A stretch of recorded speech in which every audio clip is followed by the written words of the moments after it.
Hey, don't forget, it ain't the first 48 with 60 minutes. Come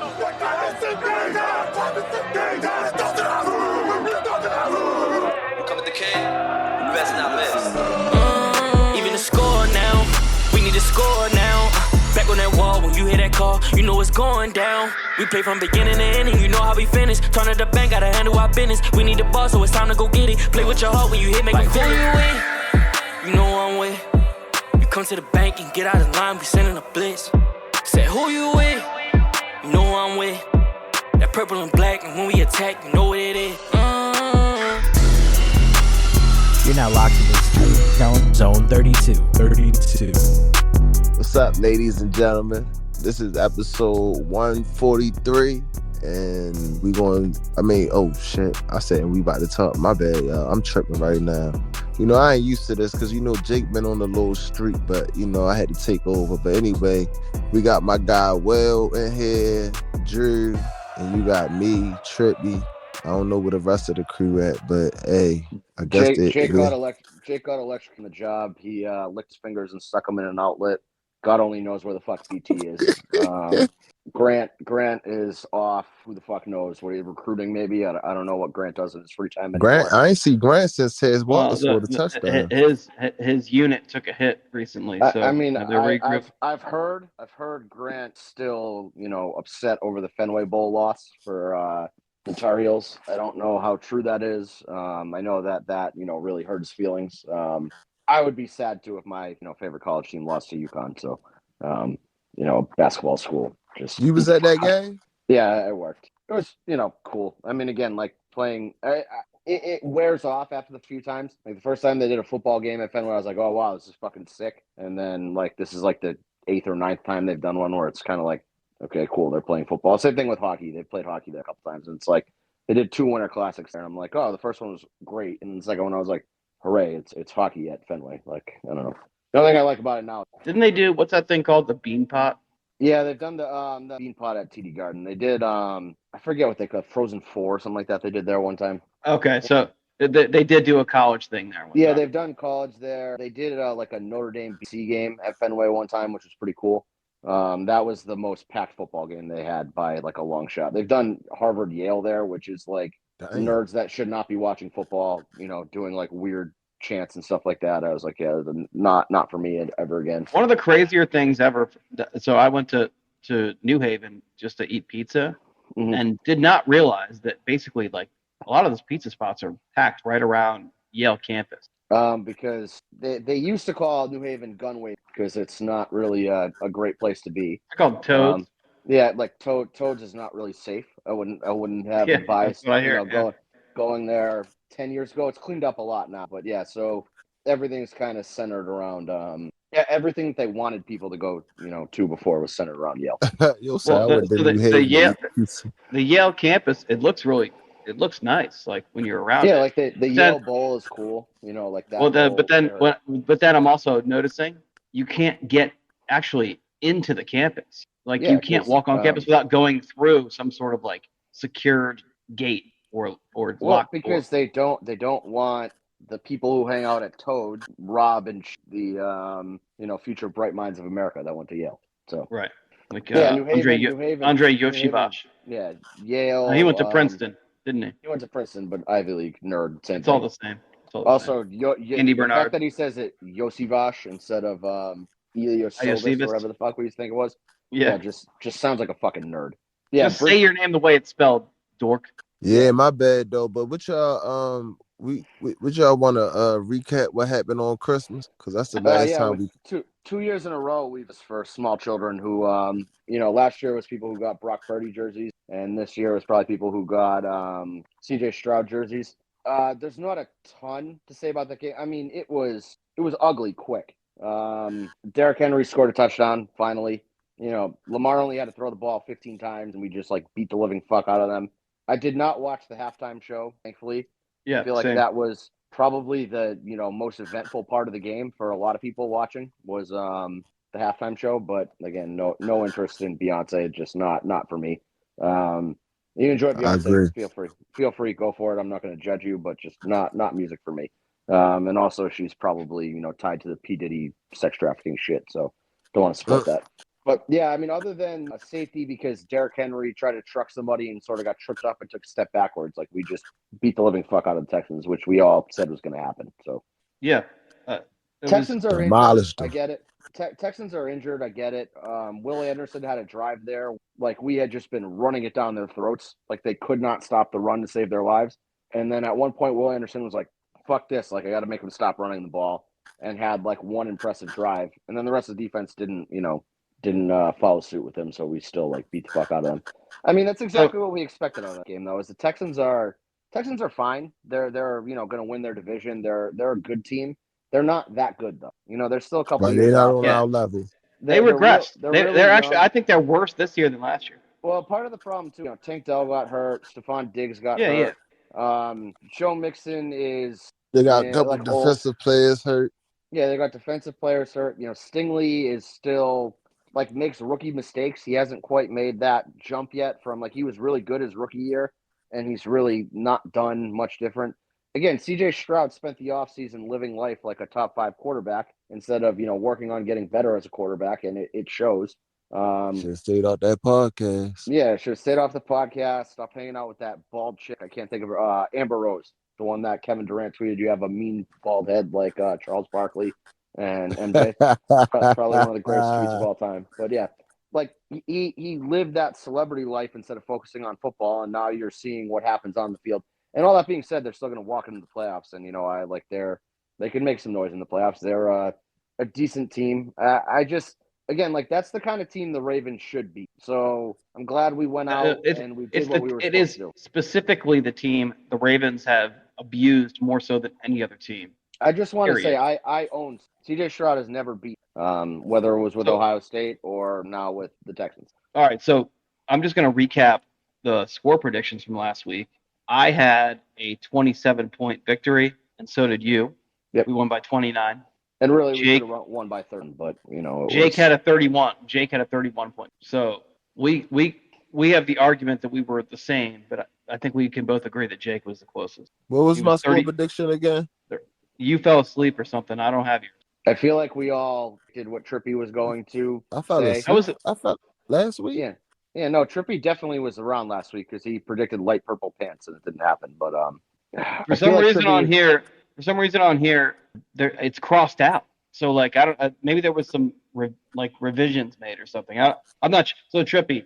I'm not sure. I remember this. My answer is I'm honestly not sure what your prediction was. He had them kick field goals because he had them scoring 18 points. I just don't remember what the offense. Because I remember asking him 42, 18, some shit like that. That sounds right. I would have guessed it's in the 40s somewhere. So you usually are in the 40s, so it's not like oh no. As long as they won, I don't care. That's 24, right? That's a 24 point. Yeah, that sounds about right. We were all pretty close, except for BT. BT was a little bitch about it, 27 to 10. Yeah, well, I mean, BT is the conservative member of this podcast. He does not like to predict blowouts or just big wins at all. Goes with the boring uniform combos. Usually gets drinks non-alcoholic beer. Yeah, drinks non-alcoholic beer most of the time. Falls asleep on us on Yo, Thursday what the hell was that? Is what? Non-alcoholic beer. Like, what the hell was that? It's beer that doesn't have any alcohol in it. They got that? Yeah.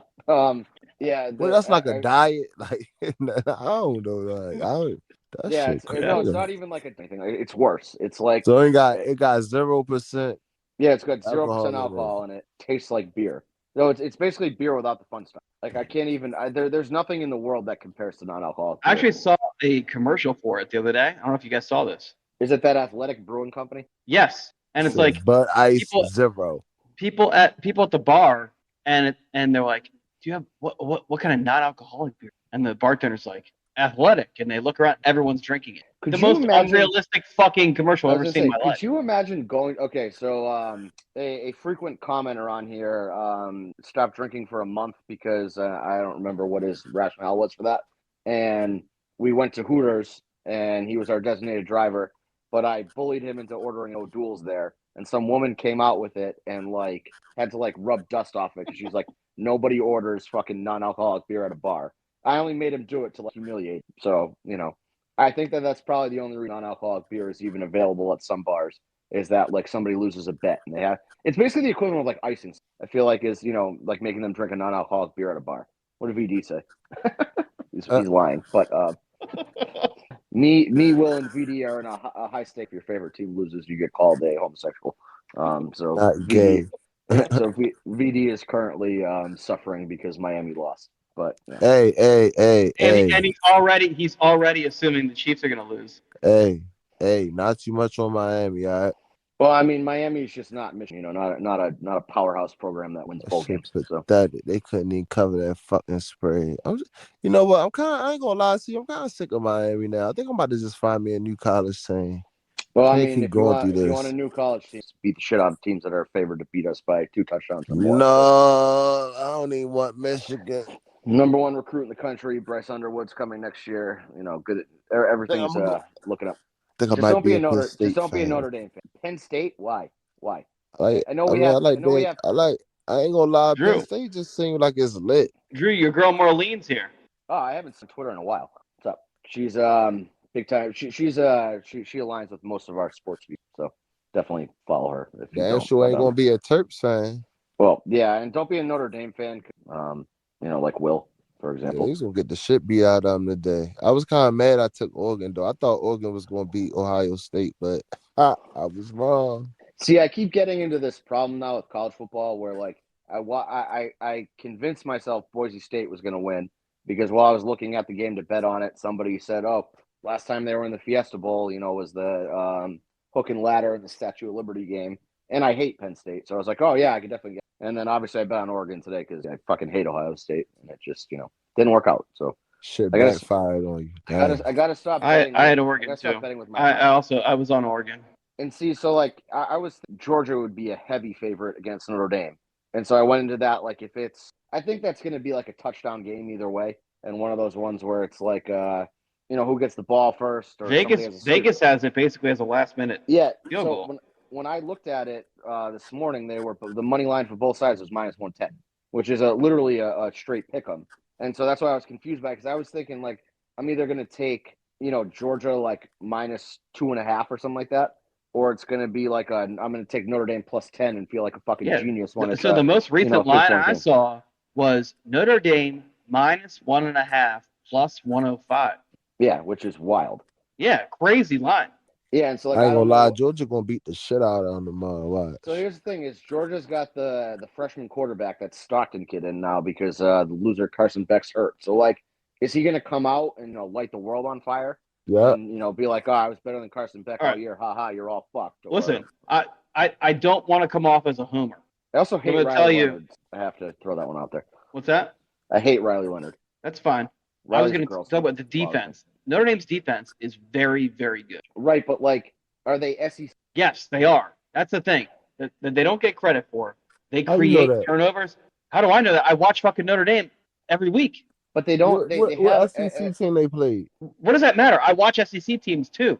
So what I'm saying is they are SEC good. When Notre Dame gets opportunities for turnovers, they create turnovers. That is the difference between SEC and other defenses to me. Ain't they like in the independent? Ain't they like in the independent? Yeah, they're too much of pussies to join. But they also had a higher strength of schedule than Alabama. Just to be clear. Alabama sucks. I ain't worried about Alabama. We're talking about SEC. We're talking about SEC schedule, right? So the difference between the teams that Notre Dame has played and Georgia is the speed. And I don't know how Notre Dame to deal with that because, typically SEC is going to get the better recruits just because they're the, most dick road conference of them all. So typically the kids who are, maybe they're not good at football, but they're all athletic on an SEC roster. Like, can Notre Dame handle the speed? I don't know because there's really no tape out there saying they can or can't, And that's where I struggle with being like, is Notre Dame's defense legit or is Notre Dame's defense more built for like a Big Ten style matchup where it's, tough in the trenches and you don't really need the speed on the outside. So I don't know the answer to that. Nobody does. Okay, so Marcus Freeman was the defensive coordinator for Notre Dame before he became the head coach. Mm-hmm. His emphasis is definitely on defense, and he understands that to compete when you get to the end of the season, you got to be able to play both styles. So here's what I'm trying to say. The defense That's why I'm not even talking about the offense. The offense will handle itself, but defense, Notre Dame, what they can do on defense, they create turnovers the way SEC teams create turnovers with athletes in positions to, to create disruption in pass plays. But they also are really good against the run. They're big up front. They're strong up front. So the people who haven't watched Notre Dame and they assume it's the same Notre Dame style that they were used to with Brian Kelly are in for a surprise. It's a much different defense. I think it'll be a good game. I wouldn't feel comfortable taking Notre Dame money line because I just don't know way too much on. So I'm probably gonna take Notre Dame money line. I have them right now though because I was able earlier in the day to get them at plus 1.5, basically at money line value. I took it because why would you not take points when you can get it? Yeah, but if it's 110 for plus 1.5, you kind of have to take it. Yeah, exactly right. So for betting purposes, I would definitely sprinkle in some Notre Dame victories, whether it's money line or if you're getting some points. If you want to point out, if you want to lay a 1.5, I don't think it's any different than taking a 1.5. Honestly, in the outcome of the game, it's a 3-point game probably. I just want to point out that this, Christmas Day matchup with the Texans was like so hyped up all year, and it was so fucking bad, and the Ravens beat the shit out of them so badly that we've spent more time talking about a Notre Dame Georgia game that's happening tomorrow than we spent talking about a game that happened a week ago. So I am religious. Yes, I'm religious about my game day process and where I am and what I'm doing. And I was so confident, and I will always be this confident about the Texans. I watched half that game in the car driving from my house to New Jersey. So I watch it upstairs. I watch all the games downstairs. I usually ask to be not bothered during games. If somebody's going to watch it, don't talk to me. And I was having free conversations with family. I ate dinner during the game. I usually only eat at halftime. So like, it's crazy. Yeah, I was like a friendly, normal person during that game. That's how fucking stress-free it was. Yeah, and you weren't like, peeking out of the corner of your eye. You were just like, yeah, whatever, I'll check. Yeah, I mean, I did from the couch. I watched it, but Yeah, of course, right. It's a big TV right in front of my face. There wasn't really much else that I could at that point. Yeah. So it's hard to miss. From the second the game started till the second the game ended, there was at no point there was any doubt or concern about what was happening. Yeah, for me, the question for me was always like, how fast, for whatever reason, the Ravens just don't seem to typically like early on click offensively. Seems to take a drive or two for them to kind of, get their feet under them and start really, putting together drives and putting up points. And so that was really my only question going into the game was like, if they score right away, then they're huge. If they dick around and troll for a quarter and then kind of kick it into gear, like maybe they'll only win by 2. That was really the only like question for me going into that game. Was really when do the Ravens start to pull away and make this ugly? And it was pretty much immediately. Yeah. They asserted their dominance from the start of the game, and I mean, there's really nothing to break down here. No, I mean, defense looked good, offense looked good. Lamar didn't hit that much. We hit C.J. Stroud a lot. Secondary didn't get toasted a lot. I mean, pretty much everything that we harp on. Justin Tucker still hasn't missed a kick. Yeah. I got Pigtown. No, it wasn't Pigtown Sports. I think it was might have been Driveway Beers. I said something about Justin Tucker being back. And he's like, with all the shit that you know about curses, I can't believe you said that. And I'm like, I'm fucking curse proof. I break all the curses. So like, I can say these kind of things. Everybody else can. So nobody else should talk about Justin Tucker making kicks. Justin Tucker, it's like if you look at the splits, October he was really good. I think he missed one kick in all of October between field goals and extra points. He's been bad in every other month, but for the last 3 games, he's been perfect. So coming out of the bye, he has not missed. So if you want to break things down and, you want to look at sample sizes, then, all right, September, who gives a fuck? That's a long time ago. Like MVP voters are not paying any attention to September. So why should don't mention MVP because we're going to get into a whole fucking I'm sure. Well, what else do we have to talk about? But so September, October, great. And then November, not good. So, December, the first half of December was ugly, but since then it's been great. When I look at negative stats from this year, I look at them as, during the Marcus Williams era and post-Marcus Williams era. Yep. And so I don't count anything negative that happened to the Ravens while Marcus Williams and Eddie Jackson, to be fair, and not just people before that game were getting on this, soapbox about don't scapegoat Marcus Williams, which was fucking wild to me. Fuck Marcus, but fine. Marcus Williams and Eddie Jackson. Anything that happened while they were on the roster was negative. I don't put much value in anymore because this is a major example of addition by subtraction. We got rid of one loser off the roster. The second loser is just not allowed to play. I assume there's a money reason for that, or 100%. God knows what. But since Marcus Williams got benched in Week 11, we have been a totally different defense. It doesn't seem like the kicking is as bad. We got rid of Deontay Johnson on the offense, and things seem to kind of look forward, and everything's clicking. So, we're 2 Rashad Bateman Week 18 catches away from Calvin having to get an ass tattoo of him. Just things are going in the right direction. Well, and I'm going to add on to that. If Bateman gets those 2 touchdowns, we're going to have Calvin before he does that. He fulfills that bet. He's also going to come out and kick some field goals because we might be doing 2 ass tats on the same day. He's not going to have any. He's not going to have a single morsel of flesh left by the time we're done with him. In Calvin's defense, I'm going to give him a little bit of an out. He did earlier before he ever committed to the Bateman thing and before he ever committed to the field goal thing. He did say he was going to dedicate one of his ass cheeks to Lamar Jackson if we won the Super Bowl and Lamar won the Super Bowl MVP. So I'm okay with him getting the Bateman tattoo on one, underneath one of his eyes, and then the Zone 32 tattoo on the other side of his face. All right. I'm okay. I'm okay with him making that. I'm going to be the bigger person and let him live up to the first bet that he made with Lamar. Lamar can have his ass. We want, advertising on his face, I guess is where the, where that one goes. So nobody's going to see the Lamar Jackson tattoo, but I want him to have to walk around every day with the Zone 32 tattoo on his face. Yeah. Okay. All right. Some people have teardrops. Calvin's going to have a Zone 32 tattoo on his face. Logo right. One more thing for Bills fans to email his boss about.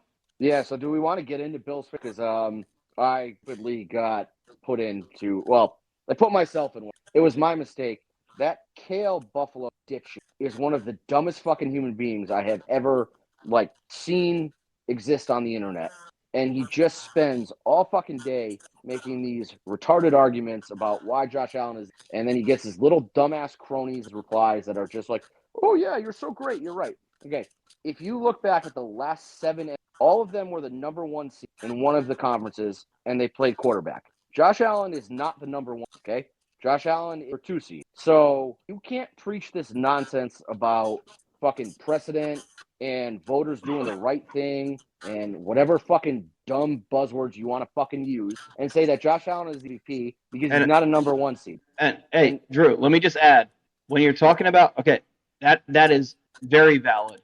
And my argument against Bills fans who want to talk about team record, when you talk about, Lamar last year, his team record is what was the differentiator. Number 1, I don't know that that's true, but even if it is, last year, the Ravens were the number 1 seed in the AFC. They won their division, where every single team in the division had a winning record. And they also beat, 10 playoff teams last year? Yeah. 8, 7, whatever the fuck the number was. Yeah. This year, the Bills, the AFC East, number 1, they're the 2 seed. So they haven't won anything of any value. 1 second. Is that me or is that something else fucking making weird noise in the background? That's you. That's clipping like that? Hold on, it's gone now. Thanks, Trippy. All right, I just muted I thought I was losing my damn mind. I'm like, what the fuck is happening? And it's reverbing here. All right, yeah, it's Trippy. So, so the Bills are not the 1 seed. So just throw that out altogether. And then Trippy's gone. And then their division combined has 15 wins. Combined, they have 15 wins. Yeah. So, all right. So we have a team that has a chance at being a winning team. The other 2, no chance. So there's a big difference in team record if you really want to do apples to apples. Don't bring it up if you don't want to actually dig into why that's the case. You're playing shitty teams. Last year, the Ravens were playing. I'm gonna forget this whole. You're 100% forget the whole cakewalk schedule for the Bills here. Okay, if your argument is that the voters need to stay consistent and the voters need to, follow precedent and all this shit, the reason why they're saying that is because the Bills are the 2 seed and the Ravens are the 3. Okay, and I had one of these idiots say that the last 12 are 1 or 2. So I went back and looked. The last time that a 2 seed was the MVP was Matt Ryan in 2016. The second place finisher there was Tom Brady. Tom Brady only played 12 games that year. That was a suspension year. Okay, played out of his fucking mind in those 12 games. And the reality is that if he had played all 6, he probably would have won the MVP. He was also a 1 seed. Okay, fine. That's a weird. They weren't going to give him the MVP in his suspension year, no matter what. Okay, so that's guy number 1, right? It's in 2016. Matt Ryan kind of wins it by default because he put up a good year, and the number 1 seed quarterback, didn't really have a year to dethrone him there. Fine. And the number 1 seed quarterback literally took the NFL to the Supreme Court. Right. Okay. So you have that one. Before that, the last time that it happened was 2014, and it was Aaron Rodgers. And so the Green Bay Packers were the 2 seed. The Seattle Seahawks, Green Bay Packers, and I forget who the third team was, were all 12-4. And the Seahawks won because of their conference record. I believe that was the year with that weird ass Fail Mary to start the year. Yep. Where they didn't call it a catch, or they with called the it fake a catch. refs. Yeah, the Golden Tate thing. Okay. So those are your 2 instances in the last 12 MVP awards that were awarded that a 2 seed quarterback won it. And there was some weird shit going on both years that stopped the other guy from, okay? Aaron Rodgers, he could have been the 1 seed that year because he was 12-4. So he had the same record as the 1 seed. The last 7 years, Josh Allen, since Josh Allen was drafted, since the year before Josh Allen was drafted, actually, it's been the quarterback of a number 1 seed who won. So if you want to talk about precedent, record mattering and all that dumb shit, which is one angle the Bills fans go from, okay, then it's got to be Mahomes and Darnold or Goff, depending on who wins that game, okay? Because those are your 1 seed from the NFC, or you have Patrick 1 seed from the AFC, okay? So you can't argue with me about precedent and then not say one of those 3 guys is the MVP over Josh Allen. Then the other argument is that last year, Lamar's stats were not worthy of an MVP award. And they, post some shit about he's the first quarterback who was I don't remember, outside of the top 10 in yards or touchdowns, whatever the fuck it was, passing yards. I don't remember. Nor do I really care. Passing yards. But they're making the argument that stats are king, okay? But then if you look at Lamar Jackson's stats this year and you compare them to Josh Allen's stats, then Lamar Jackson is better statistically in every category but rushing, okay? And this is a quarterback. This is not a running back. It's a quarterback. So you want to argue with me by the way, now I'm seeing Bills fans arguing that the reason that Lamar doesn't have all those running touchdowns is because he can't do it. He can't run for 1 yard. Running touchdowns because he has fucking Derrick Henry. The reason why he doesn't have the same rushing career that Josh Allen does is because he's had Gus Edwards and he's had Derrick Henry. Okay, he's had elite short yardage, and the Ravens are smart enough to hand the ball off inside the fucking 1 yard line. Right, that's the bigger thing, that they have coaches who are smart enough to not take their franchise quarterback, who they could have for 15 years, and shorten his career to 10. And so, if regardless of which way you fall on how to be voted, whether you think it should be voted based on record because record indicates value, and the guy who puts up the best stats on the best team is the most valuable to him, and therefore he should win MVP. Fine. If you think that it's a purely statistical award and that, the best stats should win, Lamar Jackson wins the statistical argument and somebody not named Josh Allen wins the record argument. So in no situation should Josh Allen be the league MVP. Yet somehow these morons have melded the 2 arguments together. They bring up shit from 2023 and 2022. And when I'm talking to me about fucking 2020's MVP voting, I'm like, who the fuck cares? It's 2024. You're talking about the 2024 MVP. You either need to have your criteria based on statistics, in which case Lamar and I would say probably Goff and Joe Burrow have a statistical leg above Josh Allen. I would have said Saquon if he played Week 18 too, because he probably would have broken Dickerson's record. Darnold definitely does. Darnold and Josh Allen, 18 yards total apart. I don't remember the exact number, but I'm talking 16 weeks. I tweeted out a graphic of it, so you can look. One of them has 3,900 yards passing and 500 yards rushing, and one of them has 3,700 yards passing. I don't remember. They're close enough. They're both in that 4,200 total yard range, where I was like, it wasn't far enough apart for me to really have a strong opinion on either one. But regardless, Bills fans have got to pick a slant, and they either want to follow precedent, okay, and they want the voters to do the right thing and continue to follow how they voted the entire time Josh Allen's been in the league, which means Josh Allen is not your MVP, or they have to ask the voters to change their criteria and go by statistics only, in which case Josh Allen is not the MVP because he's not the most impressive statistically. So either way, you're fucked.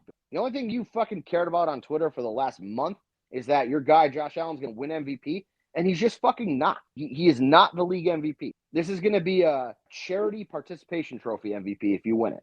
I had one of them tell me that Josh Allen deserves it and that he can't play in the same era as Mahomes and Lamar and not get an MVP. Josh Allen is your Phillip Rivers and Drew Brees of this generation. He's the fucking loser who's never going to win anything, never going to win a big game, and never going to win an MVP. And you guys are all going to hype him up like he's the greatest fucking thing in the world.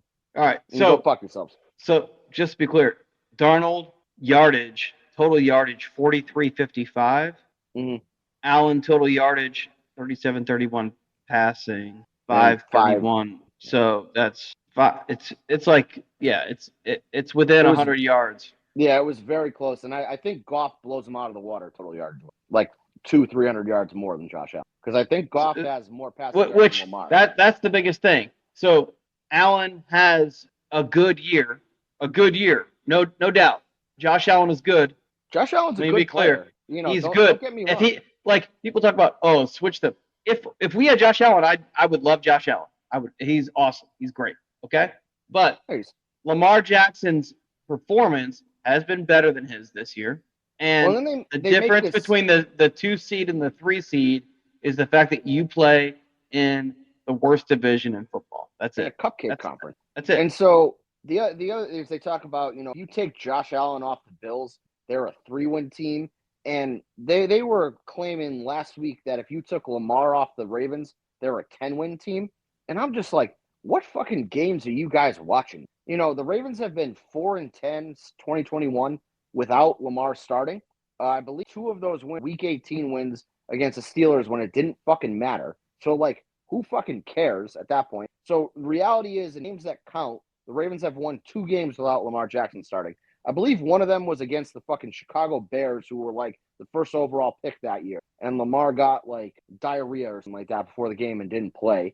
And then I don't remember what the other one was, but I'm sure it wasn't a game that fucking mattered or against a good team. So I don't get the whole, the Ravens have not won a game this year where Lamar had under like a 115 passer rating, because in order for the Ravens to win and in order for the Ravens to dominate the way that they have, they need Lamar Jackson under center. He is far more valuable than any other player in the NFL to his, and that's Josh Allen, Patrick Mahomes, that's anybody. So I don't get that argument. I just hate last week Josh Allen got pulled in the fourth quarter, and like the first pass from scrimmage was like a 69-yard touchdown pass, wasn't it? Yeah. Trubisky is better than Josh Allen. I believe I tweeted that. Did not get rave reviews, but shit happens. What's VD saying now? Some other shit. He's just kind of following up on his previous statement. He's really, really triggered by that. You made the rules. You added us to that chat, and you made the rules of engagement. We all agreed to them, and now you're just going back on your word. Sad. Carson Wentz is going to light it up on Sunday. By the way, I have a feeling Carson Wentz or that third string guy who's got a fake name going to light it up for the Chiefs, and they're going to have the conversation of should we move on from Mahomes? Making too much money. System quarterback. The franchise system quarterback.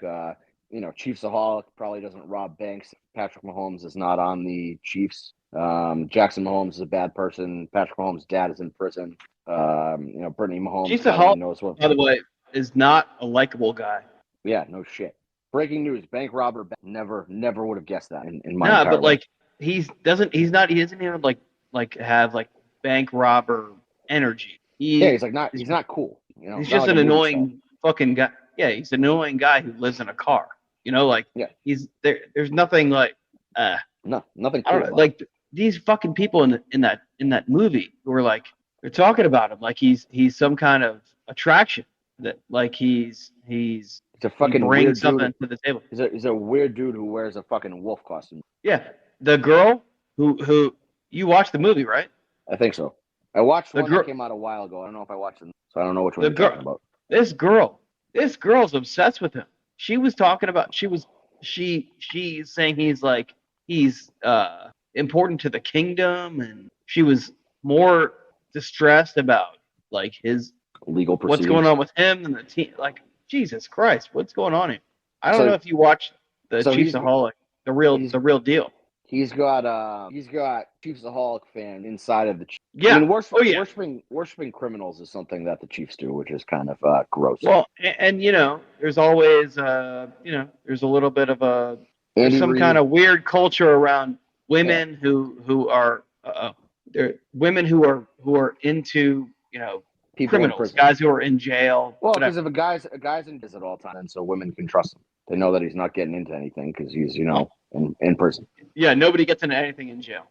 Well, I mean, getting into other women, I guess we could have the other conversation, but yeah, like women love Darren Hernandez. I watched some girl who's when are you guys going to get to the point of this FX documentary when you talk about why he's killing people? Because I'm starting to get attracted to Darren Hernandez. I'm like, you need serious help. All right, that is a really long fucking comment. If you want to paraphrase that for me, it'd be great. That's a Brandon Ace comment.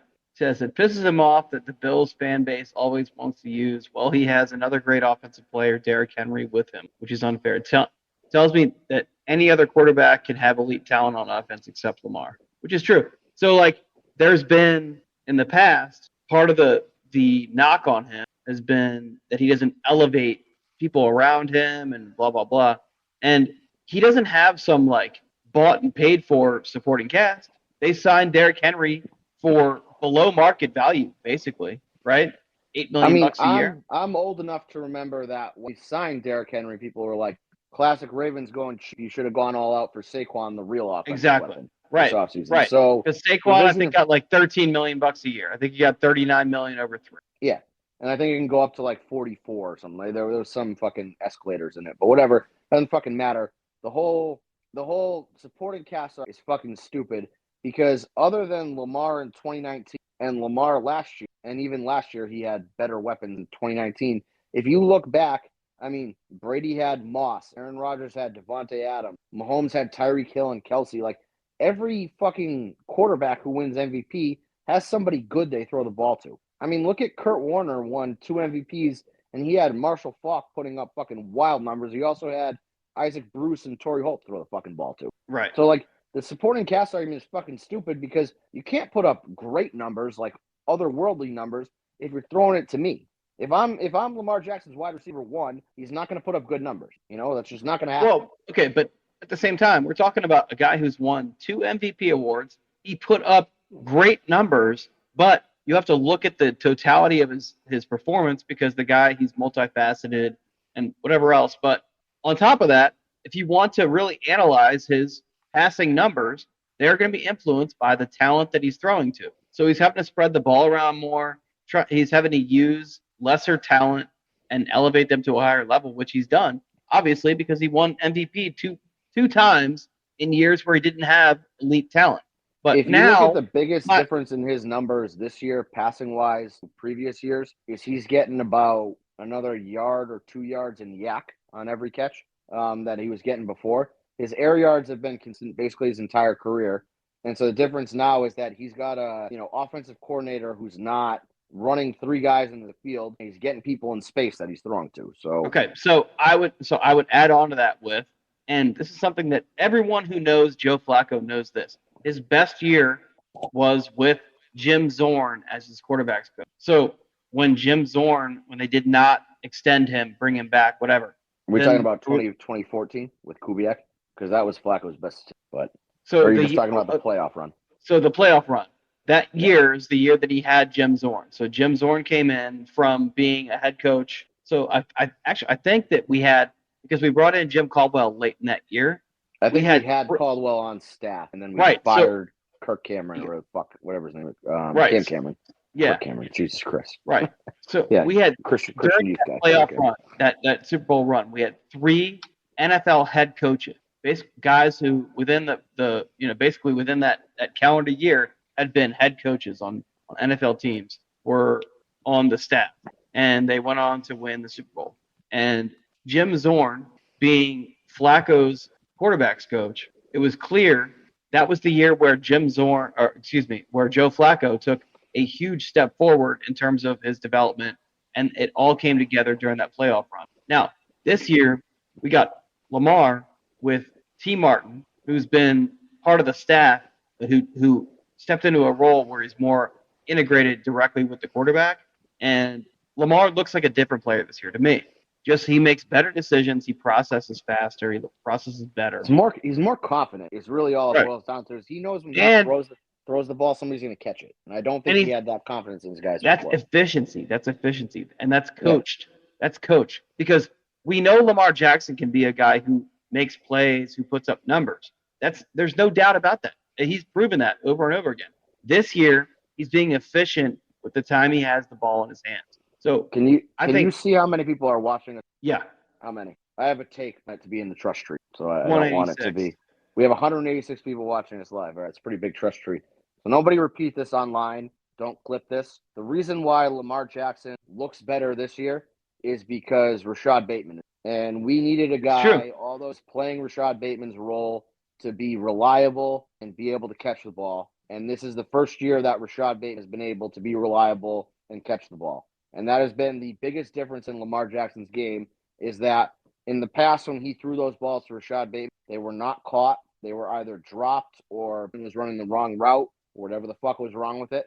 And they'd get dropped, wouldn't result in yards, obviously. And now Rashad Bateman.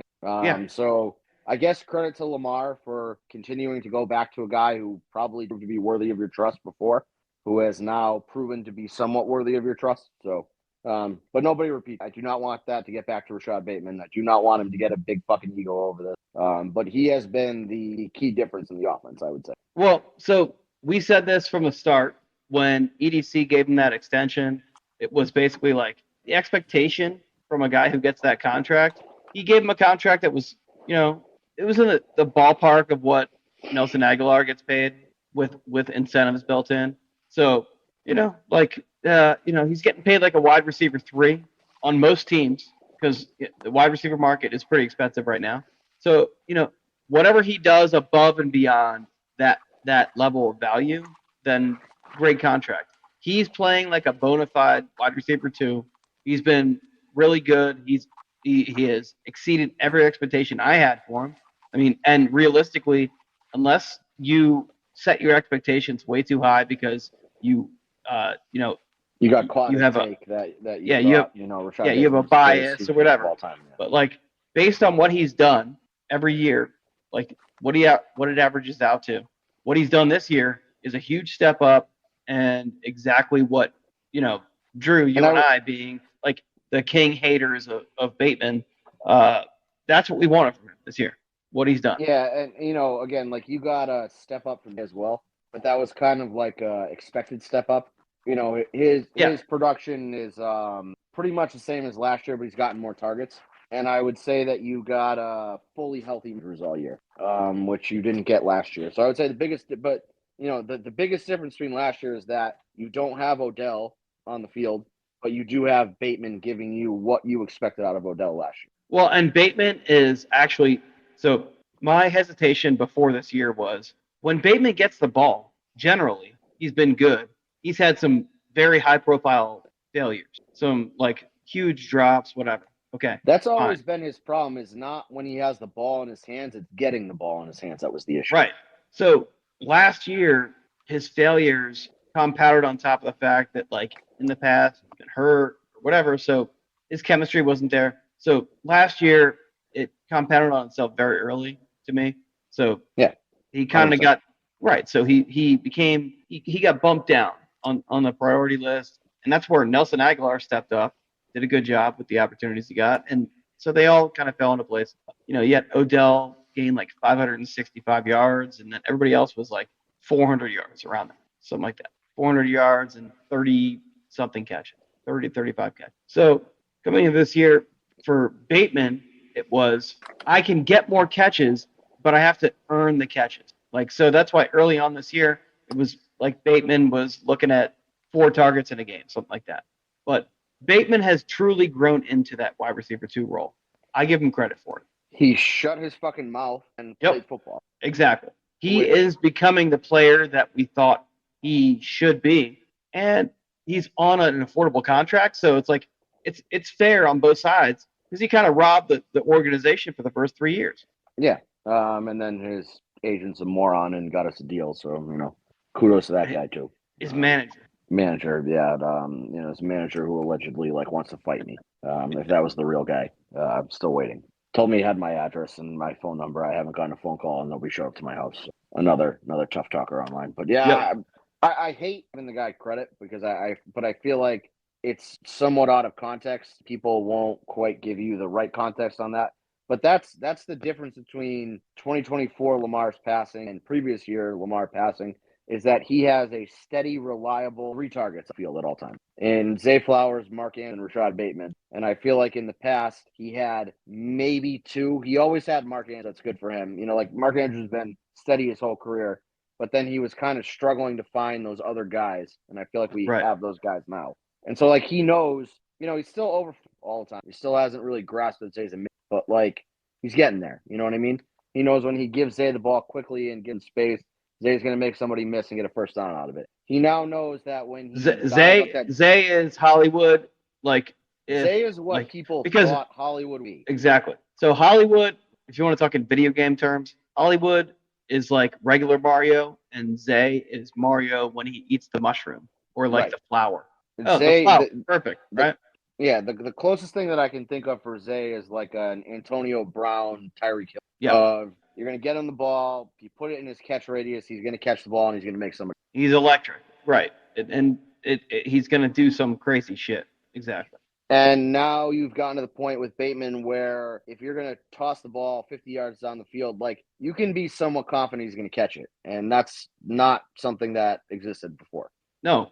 Last year we were having 20-minute conversations on the podcast about Bateman stop sending Bateman the ball in the air, he gives up on it, he doesn't fight, he doesn't try and fight for the ball, whatever. Yeah. So and I don't really know, much different player. Yeah, I don't know what changed with him. Maybe it's a motivation thing. Maybe it's he got new contacts. I don't know, whatever the fuck it is. He now tracks deep. Thank God. It's about fucking time. Bullying. Since he tweeted that picture of you, he's been a much better wide receiver. So maybe just looking at that picture of you in his phone motivated him to be a good wide receiver. I don't know. So maybe you deserve some credit for that. Granted, he tweeted at me, a wild move to begin with, but like I don't know. Maybe he just has like a dartboard of you in his basement. He thinks it's me the whole time. All the negative shit that I tweet about him, he's like attributing to you. So I'm gonna fucking own this guy and then fuck that up so badly. Well, guess I gotta own him on the field. Good for him. Yeah. Whatever works, man. Yeah. We're here for you. Gotta, just win football games. That's all I really fucking care at this point. How much do we have to say about the Browns? It's going to be a weird game because we need to win it to win the division. Yeah. But I also feel like the Browns don't particularly care. It's a home game. I feel like for, I don't know, petty, selfish reasons, like I want Lamar to throw for like 80 yards and run for 150 yards because then he gets the 4,000, 1,000, which is just a dumb statistical achievement that really doesn't matter in the grand scheme of things, but like would be cool to say that he's done. I don't think we have anybody really playing for incentives. I've been watching some of Derrick Henry needs a touchdown. So Derrick Henry needs one touchdown for that. But I don't think we have like any wide receivers who are playing for incentives this year. I don't think Mark Andrews has any incentives that he needs. I don't think we're going to see a the full starting offensive line out there. I think Ronnie's a little banged up, and I think Makari's a little banged up, if I remember correctly from the injury report. No, I feel like not banged up. Well, illness. So they have a cold. Oh, so keep Lamar away from. I would say would be my first order of business here. So maybe you see Ronnie for a little bit. Maybe you see Makari. Maybe you see Voorhees out there. I don't know. I don't know what you're going to see up front there, especially if Myles Garrett doesn't. Because then at that point, you're not really risking Lamar's health by putting somebody else out there. Myles Garrett's on the field. I think it's a whole different conversation that you want your best guys out there protecting Lamar. But like this game's 21-0 in the first half. Ravens. Like I don't think you play Lamar in the second half. I don't think statistics matter at that point. And I think no matter what. Yeah, I think no matter what, Lamar plays the first half. Lamar plays until the game's out of reach is what's going to happen. But yeah. Does that mean that Lamar's just hand the ball off to Derrick Henry and Justice Hill and Rasheen Ali and Keaton Mitchell, and they're going to protect him and he's not going to throw the ball a ton? I think how the game goes is what's going to dictate that. So you might see Josh Johnson in the second quarter. If that game's out of reach in the first quarter, I don't think there's any reason to keep Lamar out there because you're only playing for the win. And so if you get a big lead, like you don't need Lamar to throw the ball 1,000 times and risk injury. My main thing is I'm saying that we probably won't see Lamar for a single snap in the second half. Yeah, I mean, unless it's like a 7-0 game and they really got to put it out of reach. It's all going to depend on the game. And then defensively speaking, have they said if it's DTR or Winston starting? Have they committed? Have the Browns committed to a quarterback? Winston, they're saying, is the emergency quarterback. DTR is probably going to split opportunities with Bailey Zappi. Yeah, and so like that has a game that can get out of hand real quickly in terms of turnovers and shit written all over it. So do you see Marlon and Wiggins on the outside the whole game, or is that you don't really see either one of them after the first quarter because you don't want them to get hurt and Bailey Zappi's already thrown 4 picks? Who knows? Anything's possible there. So is it a lot of Brandon Stevens and Bo Braid and however the fuck you say his first name, Kane, in secondary there? Is it a lot of Jalen Armour Davis? Like, I don't really know. I don't think we have any pass rushers that have incentives that they need because I think KVN already hit his with a double-digit sack. No. So he needs one more sack for another $250,000, and if he can somehow get to 14, so he's at 11.5 right now. So basically, if he got 3 sacks this game, he would get another $500,000. All right, so the 1 sack is doable, but let's say he gets 2 sacks on the first drive. Do you keep him out there and keep trying to scheme him free? I don't know. Probably for the first half, yeah. Matabike again has come on. He's like leading the league in pressures. I'm pretty sure he's like top 10 pressures. I don't know if he's got any. I think he's like 9 or 12. He's around there, and there's a bunch of guys tied along the way. So right, and so like, is this a lot of Tavius Robinson and David Jabo, and maybe you let Owe get his feet wet a little bit there and see what he does. Like, I really don't. Yeah. By the way, Owe gets one more. He's over 10. Yeah. So like, I think that you see a full Ravens effort for a quarter. I just don't know what you see after that, and I think it's the game totally dictates that because I don't want to take foot off the gas and lose that game and have the division in jeopardy. So like, again, winning is the key, but like, is this a 30-point blowout because keep everybody in all game and run up the score, or is this it was 21-0 at halftime, and then we win 28-20 because the Browns make some noise against our third stringers. I don't know. Well, the other side of it is we play first. We're the first team to play all week, and I wish that the Steelers played first, but you got to win the game. You got to win. See, I like that position of like we control our own destiny, win the game, don't worry about what anyone. Because I think when you get in this weird thing of like, we're going to go in resting people because we already know the outcome. You get the weird rust stuff, and he shows up to the field ready to play because they knew on Wednesday.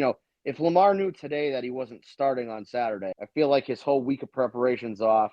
And then by the time he gets to the playoffs, you're working on like a week and a half of rust at that point. You know what I mean? Whereas he's showing up on Saturday, starting, and he's going through his normal routine, and maybe he's not playing the full game, but it was still mentally a game. He's still mentally checked in. And there's no rust to me. So I like the not having to rest guys. So that's why I like playing first. But when it comes to like a score prediction, I have no fucking idea. I think we win, but it kind of matters when is Harbaugh pulling. You know what I mean? How many stupid plays do the Browns make on our second string that, do we have like a pick 6 from Jalen Armour Davis on the books, something like that? I really don't know. So it's going to be tough to predict the score for me, but I do know our jersey purple-white. It's a hot take. I don't think anybody sees that one coming, but definitely has not been announced yet. But Will and I got some inside information. That's purple-white. Yeah. So yep. Take that one to the bank. Put all your money on that. Hot tip. Yep. Is Trippy alive? But I don't know. Do you have to unmute him? No, he should be out himself, I think. You muted him? I feel like. No, I didn't mute him. I thought you had to mute him because he was making weird noises. Trippy. All right. Trippy's going to guess that we're going to win 55-0. I feel like that's a Trippy score for Sunday. And he's going to have us wearing light purple pants instead of purple pants. What was your score?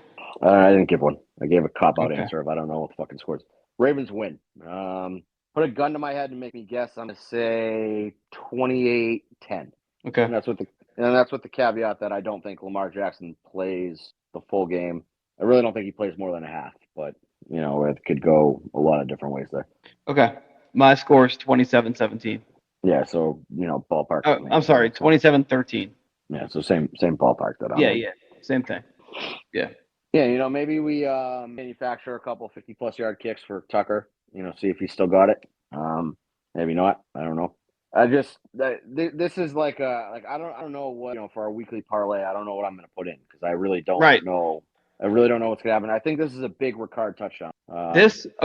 So I think anybody who tails these picks, probably nobody, honestly. But we all have to do what we got to do every week to have a unique parlay. This week is especially challenging, and I can promise you, whatever we're giving out is that's the one we're going with too, because there's really nothing else to bet on. Yeah, I would think that logically, so Isaiah Likely is the backup to Mark Andrews, but Isaiah Likely is also a pretty key part of the offense. So how much are they going to throw him the ball? I feel like this is like a Keaton Mitchell touchdown week, and maybe you put an Ali touchdown there, maybe you put is Justice still going to play? I don't know. Yeah, he is. But how much is this? The thing. So is he going to play enough that he scores a touchdown? I really don't know. I might bet him to score 2 touchdowns. I think I'm going to have to put a bet Bateman to score 2 touchdowns just for Calvin's misery. Right. I don't think it's actually going to happen, but again, just for him to get 10 touchdowns on the year, maybe he's gone to Harbaugh and been really care about scoring 10 touchdowns for this kid. Calvin's got to get my name tattooed on his face. I don't know. And maybe Harbaugh gives him that. So it's going to be a weird week, but I just don't know. I'm going to have to see what the odds look like on probably Saturday morning and then go from there. Yep. Yeah, 6 a.m. Saturday, I'll take a look at the, what's available for us to bet on, and I guess I'll put something together from there.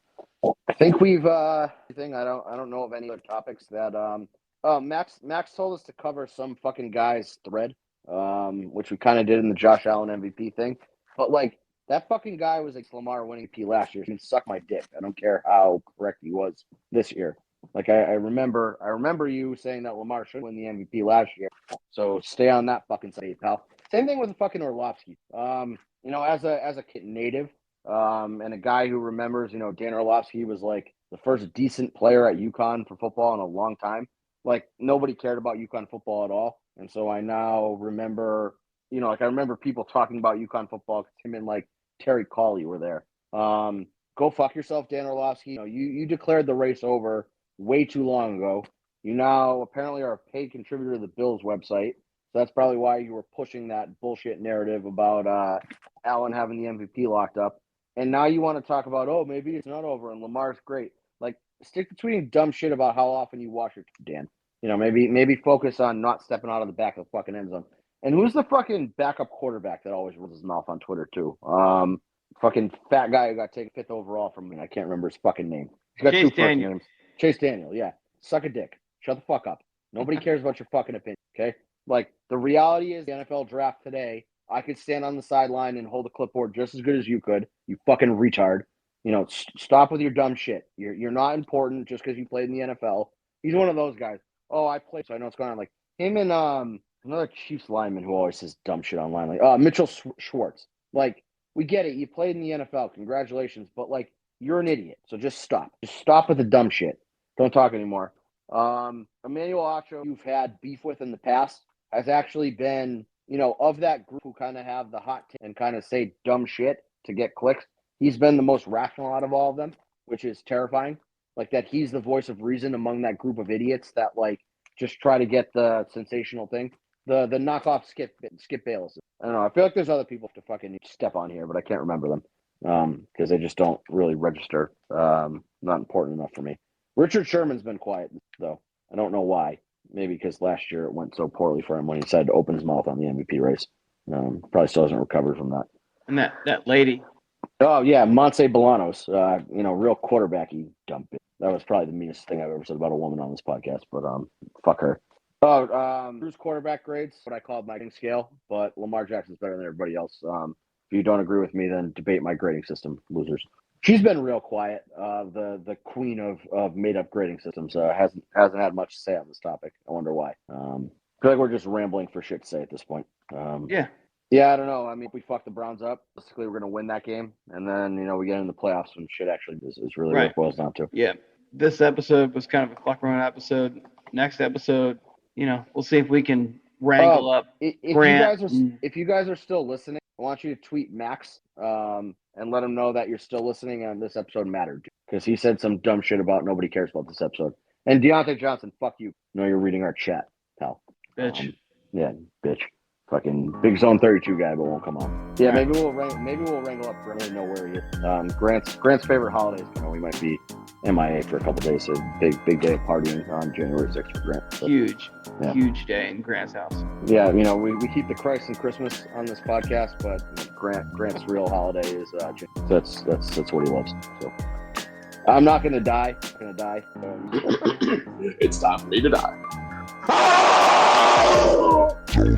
Zone 32.